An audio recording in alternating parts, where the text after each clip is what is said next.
bab yang ketiga, yaitu teori dan konsep behaviorisme dari Watson.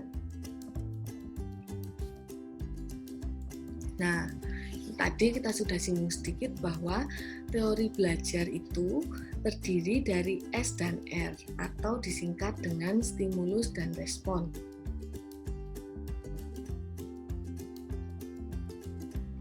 Oke, jadi konsep stimulus dan respon ini sebenarnya disebut oleh salah satu tokoh namanya Thorndike, itu adalah koneksionisme. Jadi teman-teman ambil kata kuncinya koneksi gitu ya, stimulus respon mereka terkoneksikan.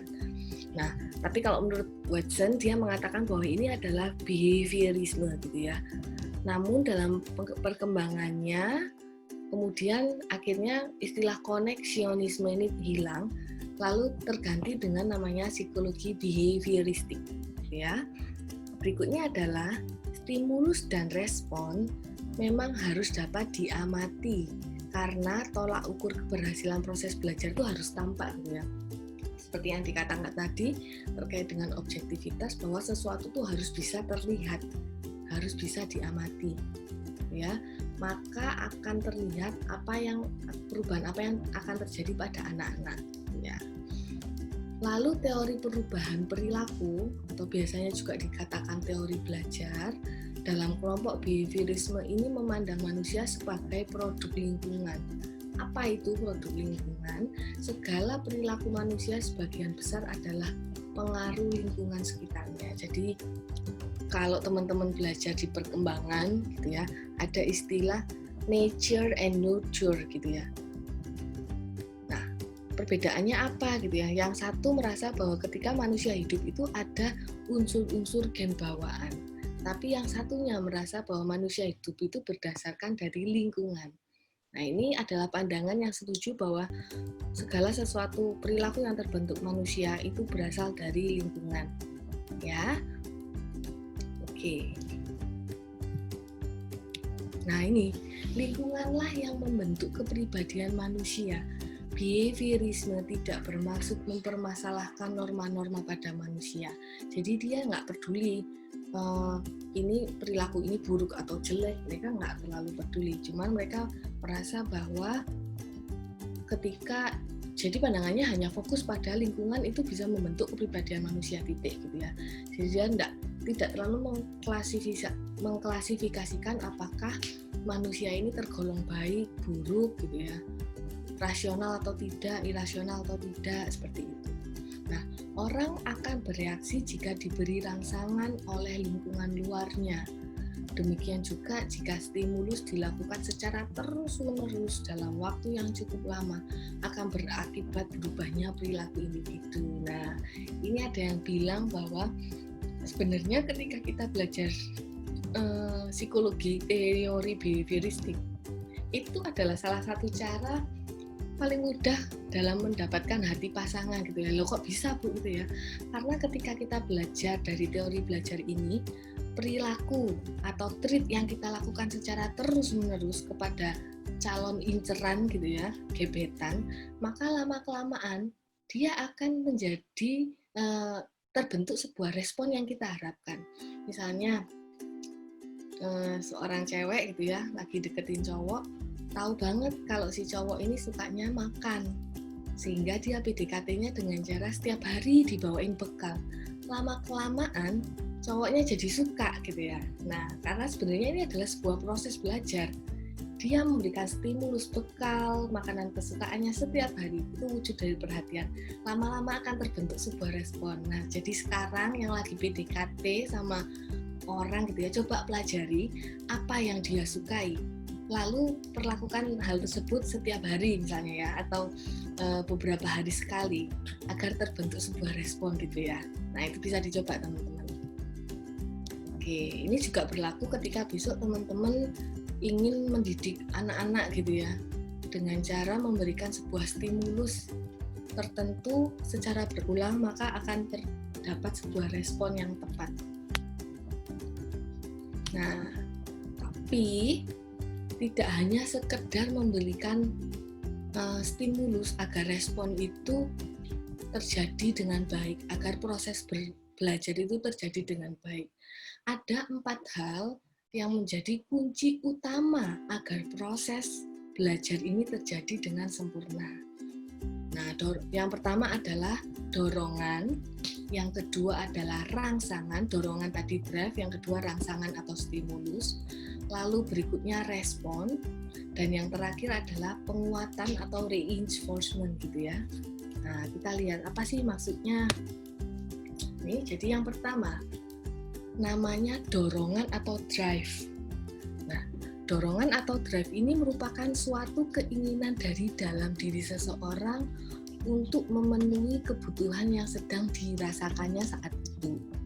Dorongan ini ada pada setiap orang meskipun kadarnya itu tidak sama.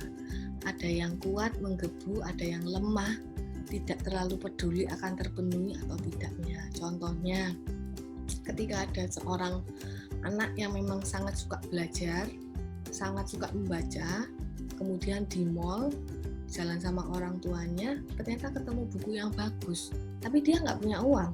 Nah, akan muncul dorongan dari dalam dirinya bahwa, oh, mama, aku minta uang gitu ya, karena aku mau beli buku. Nah, ini namanya dorongan. Sesuatu yang muncul dari dalam diri keluar, itu namanya dorongan atau drive. Ya, itu yang pertama. Lalu yang kedua, namanya adalah stimulus atau rangsangan. Nah, unsur ini datangnya dari luar individu dan tentu saja berbeda dari dorongan yang datangnya dari dalam. Kalau kasus yang tadi, berarti stimulusnya apa? Ya, stimulusnya adalah buku yang bagus itu tadi. Rangsangan dari luar, eksternal, itu adalah stimulusnya. Sedangkan dorongan untuk membeli itu dari dalam internal. Apa saja yang bisa dijadikan stimulus? Banyak, hampir semua hal itu bisa. Bau makanan itu bisa, suara itu bisa. Jadi apapun itu bisa dijadikan stimulus, gitu ya. Berikutnya, setelah ada dorongan dan stimulus, lalu muncul yang namanya respon, gitu ya. Kalau tadi sudah ada sesuatu yang dari internal dan eksternal, lalu muncul respon. Apa itu? Stimulus itu menimbulkan reaksi. Jadi stimulus yang tadi itu menimbulkan sebuah reaksi, dan bentuk reaksi ini bisa bermacam-macam, tergantung pada situasi dan kondisi dan bentuk rangsangnya. Reaksi ini disebut respon gitu ya, dan bisa diamati dari luar. Maksudnya gimana sih, Bu? Ya. Maksudnya gini, kembali kepada anak yang tadi dari dalam ketika jalan-jalan di mall ada stimulus buku bagus, kemudian dari dalam dirinya dia kepengen banget beli buku itu sehingga ada dorongan untuk minta ke orang tuanya. Nah, tapi ketika di waktu yang sama ternyata orang tuanya ini lagi happy sehingga dia berani minta uang.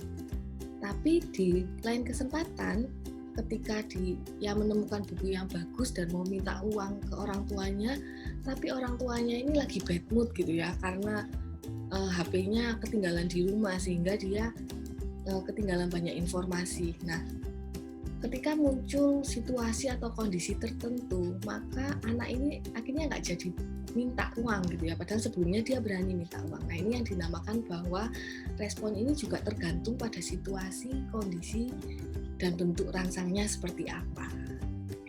Nah, respon ini harus juga bisa diamati dari luar. Ada 2 respon. Yang pertama namanya respon positif. Apa itu? Respon positif adalah ketepatan respon terhadap stimulus yang ada dan tentunya sesuai dengan yang diharapkan. Contohnya, misalnya ada seorang guru yang ingin anak-anaknya itu belajar dengan mandiri gitu ya, dengan cara memberikan stimulus bahwa yang berhasil belajar dengan mandiri dapat mengumpulkan bintang dan ditukarkan dengan hadiah. Nah, ketika respon tersebut dikatakan positif ketika perilaku tersebut akhirnya bisa terbentuk karena sering belajar mandiri sampai mereka akhirnya tidak memperdulikan hadiahnya, akhirnya maunya mereka merasa senang, enjoy dengan belajar mandiri. Wah, ini berarti berhasil gurunya. Tapi di situasi yang sama ketika respon ini dinyatakan negatif gitu ya, reaksi yang diberikan sebaliknya dari yang diharapkan. perilakunya sama, tapi kebetulan mungkin ada beberapa hal yang di luar kontrol sehingga membuat anak-anak ini akhirnya motivasi belajar mandirinya itu tidak terbentuk dengan baik. Adanya adalah mereka menjadi anak-anak yang transaksional. Apa-apa pokoknya minta diberi bintang, apa-apa minta diberi bintang. Nah, ini adalah contoh respon yang negatif. Karena sebenarnya inginnya mereka belajar mandiri tidak tercapai malah hal lain, yaitu tadi perilaku transaksional. Nah, ini adalah contoh dari respon. Lalu prinsip yang terakhir, prinsip yang keempat, namanya adalah reinforcement atau penguatan gitu ya. Apa sih yang dimaksud dengan penguatan? Nah, penguatan ini datangnya dari pihak luar, ditunjukkan kepada orang yang sedang merespon. Apabila respon telah benar, maka diberi penguatan agar individu tersebut merasa adanya kebutuhan untuk melakukan respon seperti itu tadi ya. Nah, contohnya seperti ini nih. Ada seorang adik gitu ya, dia sedang suka-sukanya menulis gitu ya, meskipun belum bisa nulis, dia coret-coret di mana-mana.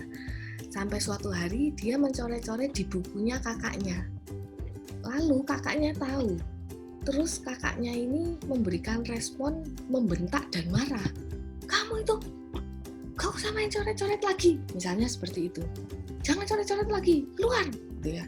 Lalu adik ini di kemudian hari, dia akhirnya nggak berani coret-coret lagi. Tapi ada efek lain yang bisa terbentuk karena penguatan tadi.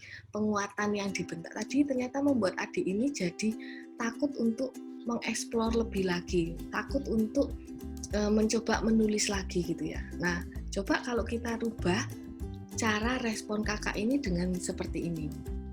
Dia mencoret-coret buku, adiknya mencoret-coret buku kakaknya, lalu kakaknya tahu, tapi dia beresponnya seperti ini. Dia mengambil kertas, lalu dibilangi adiknya, ya dek, pinter, kamu sudah belajar.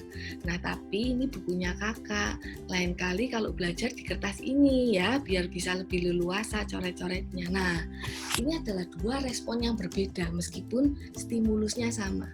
Ternyata, respon yang kedua itu memberikan penguatan bagi perilaku coretan adik tadi. Akhirnya adiknya perilaku untuk coret-coretnya tadi semakin meningkat dan dia tidak merasa takut ketika dia akan explore. Nah, ini yang dinamakan dengan reinforcement atau penguatan. Jadi respon tertentu itu akan menghasilkan respon yang benar, akan menghasilkan penguatan yang baik bagi individu tertentu. Nah, itu contohnya ya. Jadi 4 hal ini adalah kunci utama agar teori belajar itu bisa terjadi dengan sempurna.